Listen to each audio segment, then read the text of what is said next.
বাংলাদেশে 6 ধরনের ফেরোমন ফাঁদ পাওয়া যায়। বিএসএফবি এটা হচ্ছে বেগুনের জন্য। বেগুনের ডগা ও ফল ছিদ্রকারী পোকার জন্য এই লিউটটি লাগাবেন। বেগুনের চারা রোপণের 4 থেকে 5 সপ্তাহের মধ্যে জমির আইল থেকে 2.5 মিটার ভিতরে লাগাবেন। 33 শতক বা 1 বিঘাতে 10 থেকে 12টি 10 মিটার দূরে দূরে। দ্বিতীয়টির নাম কিউপেরো, কুমড়া জাতীয় ফসলের মাছি পোকার জন্য। ফুল আসার আগে 33 শতক বা 1 বিঘাতে 10টি অর্থাৎ 12 মিটার দূরে দূরে। টমেটো, ফুলকপি, বাঁধাকপির ক্ষেত্রে স্প্রেডো লিউটটি ব্যবহার করবে। ডায়মন্ড ব্যাকমথ পোকাটির জন্য এই লিউটটি ব্যবহার করবে। চারা রোপণের 1 থেকে 2 সপ্তাহ পরে জমির আইল থেকে 2.5 মিটার ভিতর 25 মিটার দূরে দূরে বিঘা প্রতি 6 থেকে 7টি।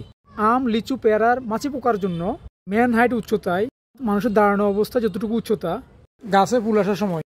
বড় গাছের জন্য 1টি, আর গাছ যদি ছোট হয়, নতুন বাগান হয়, সেক্ষেত্রে 12 মিটার পর পর বিঘা প্রতি 9 থেকে 10টি। 5 নম্বরটি ওয়াইএসবি লিউর, এটি ধানের হলুদ মাজরা পোকার জন্য। রোপণের 2 সপ্তাহ পর থেকে এটি স্থাপন করবেন বিঘা প্রতি 5 থেকে 6টি। 6 নম্বরটি ভুট্টার ফল আর্মি ওয়ার্ম। ভুট্টার চারা ওঠার 1 থেকে 2 সপ্তাহের মধ্যে এটি স্থাপন করবে বিঘা প্রতি 5 থেকে 7টি, 25 মিটার দূরে দূরে। ভালো লাগলে শেয়ার করবেন।